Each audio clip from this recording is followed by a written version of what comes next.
Kapatid, sandali lang, wag munang scroll. Meron lamang akong tanong. Pag dumaraan ka ba sa matinding problema, pagsubok o suliranin sa buhay, nagiging masaya ka pa ba? O nababalot ka na lang ng hinagpis at alalahanin? Karaniwan po kasi kapag may paghihirap tayong pinagdaraanan, nawawala yung saya sa buhay natin. Pag may problema, nawawala yung kapayapaan sa puso natin.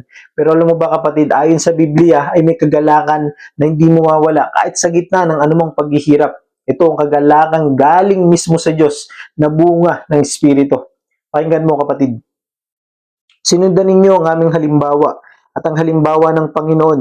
Kahit dumanas kayo ng napakaraming paghihirap, tinanggap ninyo ang salita ng Diyos ng may kagalakang mula sa Espiritu Santo.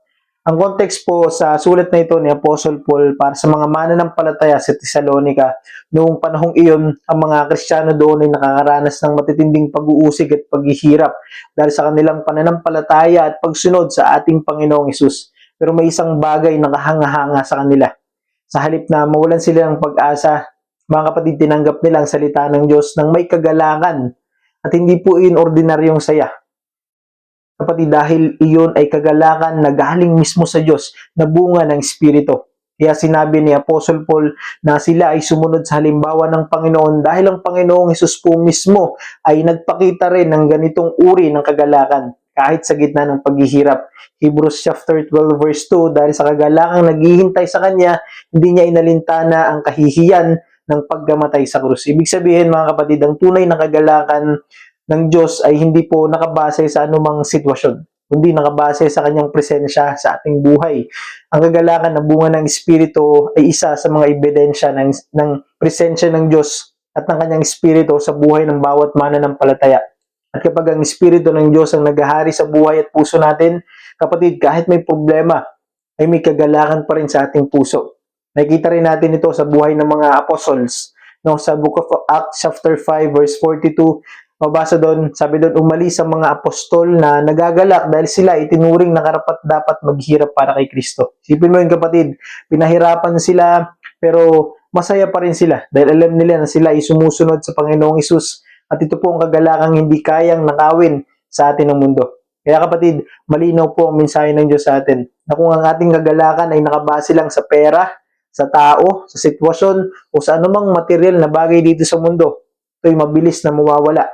Nananakaw ito at ito'y pansamantala lamang. Ngunit kung ang kagalakan natin ay nakabase at galing sa Diyos na bunga ng Espiritu, ito'y mananatili kahit may pagsubok, kahit nasa paghihirap po o anumang sitwasyon, at ito'y pang walang hanggan. At may mensahe rin po ang Panginoong Hesus sa John chapter 15 verse 11. Sinabi ko ito sa inyo upang ang aking kagalakan ay mapasa inyo at ang inyong kagalakan ay maging ganap. Ibig sabihin, mga kapatid, ang tunay na kagalakan ay matatagpuan sa pakikipag-ugnayan sa Kanya, sa ating Panginoong Jesucristo.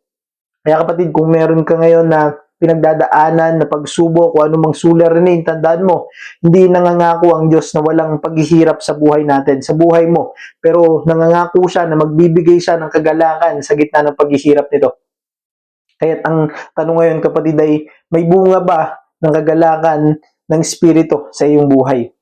Kung gusto mong maranasan ang tunay na kagalakan, kailangan mong lumapit sa ating Panginoong Hesus at magpasakop sa Kanyang Espiritu.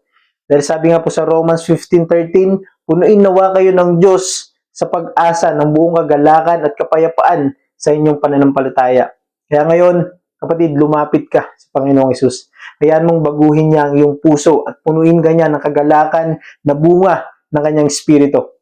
Dahil kapatid, ang tunay na kagalakan ay hindi mo dito sa mundo matatagpuan, kundi tanging sa Diyos lamang.